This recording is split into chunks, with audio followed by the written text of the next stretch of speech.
Hello, ladies and gents, boys and girls, people of all ages, sexualities, and identities, and welcome back to another film review.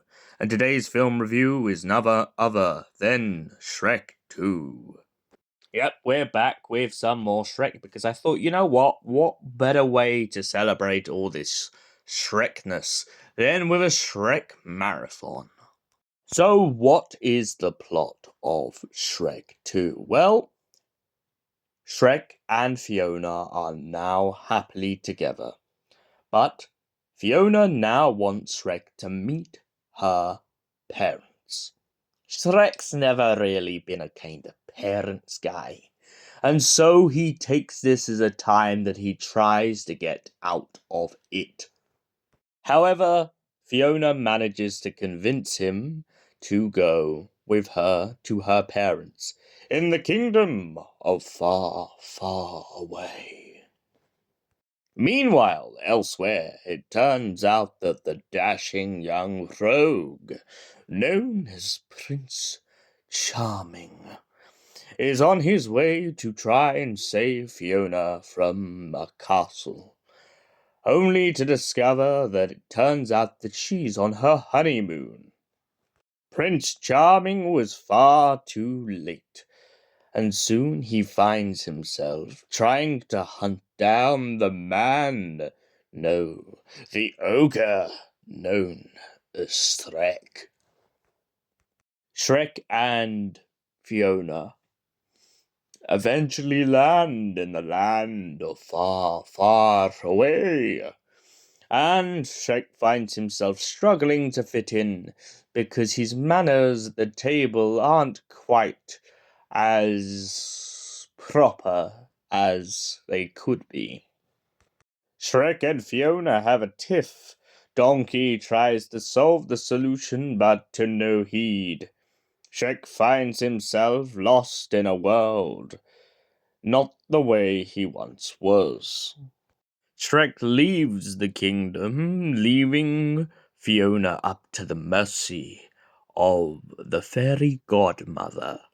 Upon Shrek's absence, it gives them plenty of time for the fairy godmother to infiltrate along with Prince Charming the kingdom and take everybody hostage. Meanwhile, elsewhere, after intruding the fairy godmother's giant collection of potions, Shrek finds himself running away. He also finds himself waking up as a human? Huh? Human Shrek? And Donkey finds himself waking up as a horse. Where's my Miranda rights? You gotta read me my Miranda rights. However, before this, the pair of them came into contact with Puss in Boots. Now, Puss in Boots plays a very key strategic role in this story, as he helps take down a lot of the guards. But he is a very funny character in this story, because he starts off as a bounty hunter and then becomes Shrek's best friend. Shrek, Gingy, and Donkey and Puss in Boots eventually manage to break out and start a revolution.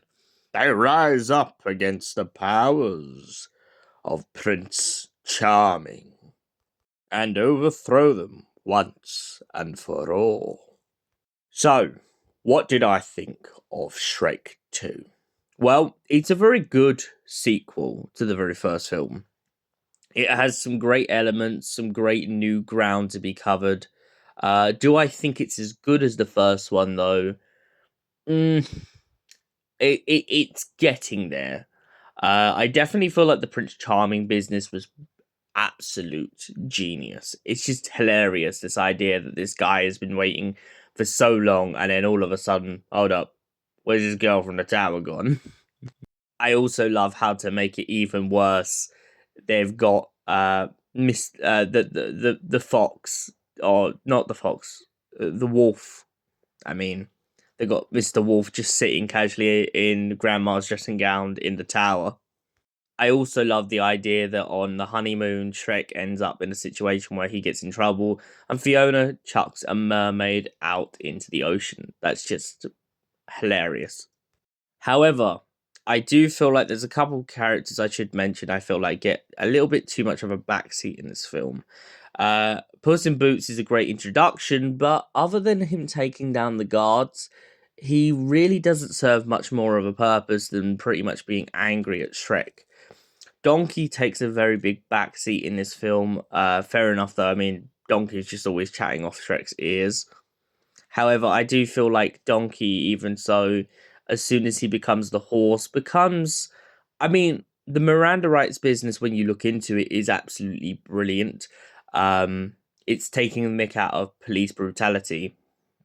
However, other than that moment, Donkey being weak throughout the rest of this film feels a little bit out of place, especially after this Donkey literally fell in love with a dragon and rode her into a church and smashed through the window. Where did this strong, determined Donkey go? I feel like one big up in this film, though, is when Gerald gets turned into a frog. He becomes very humble, but also it kind of serves as a lesson that he's not as mean as Shrek may see him to be. I also feel like someone who steals the show in this whole film is Gingy and Gingy's like kind of giant older brother. The way that they storm down the castle with a giant gingerbread man, chef's kiss. So overall, as I said, what do I think of this film? It's a great film. It's got some great elements. Shrek and Fiona go through a very tough relationship kind of battle, but it comes through in the end. And for that reason, I give it a solid 9 out of 10. Thank you for watching. We'll see you in next film review. Until then, goodbye, stay beautiful, and have an incredible night.